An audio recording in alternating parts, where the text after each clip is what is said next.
جانتے ہو، آئیے آپ کو ایک بات اور بتاؤں عذاب قبر کے حوالے سے۔ حدیث پاک میں آتا ہے ایک نیک آدمی، ایک متقی آدمی مر گیا، جس کو لوگ متقی سمجھتے تھے، پرہیزگار سمجھتے تھے۔ اس پھر کہتا ہوں اگر اللہ عبادت کی توفیق دے تو ڈیڑھ ہوشیار نہیں بننا، اس لیے کہ لوگوں کا نیک کہنا کوئی کام نہیں ہے، جب تک کہ قدرت نیک ڈکلیئر نہ کرے کچھ نہیں ہے۔ لوگوں کے کہنے سے کچھ نہیں ہوتا۔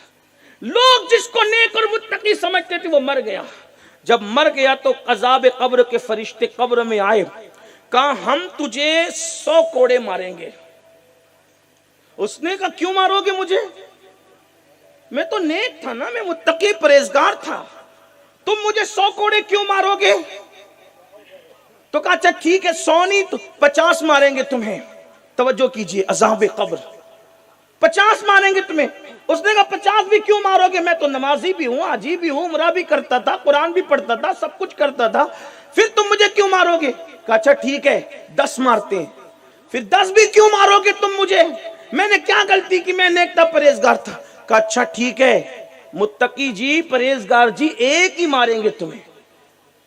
اب ایک سے کم تو ہو نہیں سکتا تھا۔ جب ایک کوڑا مارنے کی بات کی تو اس نے کہا ٹھیک ہے ایک مار لو۔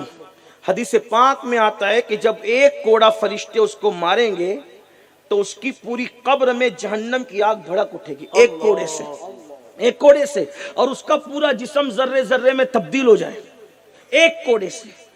اللہ کے بندو، اللہ رب العزت کے عذاب پہ غور کرو، اپنی آخرت کا خیال کرو، اپنے آپ پہ رحم کرو۔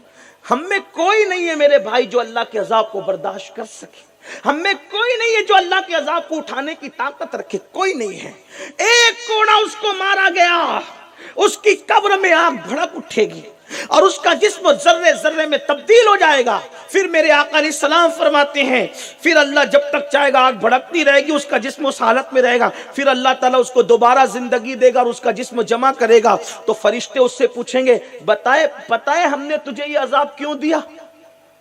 ایک کوڑا تجھے کیوں مارا؟ اس کی 2 وجہ۔ نمبر 1 کہ تو نے ایک مرتبہ بے وضو نماز پڑھا تھا، بے وضو نماز پڑھنے کی وجہ سے تجھے ایک کوڑا مارا۔ نمبر 2 ایک مظلوم آیا تھا تیرے پاس فریاد لے کر میری مدد کر، تو نے اس مظلوم کی مدد نہیں کی، اس لیے ہم نے تیرے ساتھ یہ سلوک کیا۔ آپ سے پوچھتا ہوں اتنا نیک، اتنا متقی، اتنا پرہیزگار، اور اس کو ایک کوڑا مارا گیا تو یہ، اور کیوں مارا گیا؟ کیونکہ اس نے وضو نہیں کیا تھا۔ آپ ذرا علماء کے پاس آ کے پوچھو کتنوں کو وضو کرنا آتا ہے، کتنے لوگ صحیح وضو کرتے ہیں؟ اور نمبر 2 کوئی مظلوم آ کر کے کہتا ہے میری مدد کرو، اور اس نے مدد نہیں کی، نیک ہو کر، متقی ہو کے، پرہیزگار ہو کر، ایسا کوڑا پڑا کہ پوری قبر آگ سے بھر گئی اور جسم ذرے ذرے میں تبدیل ہو گیا۔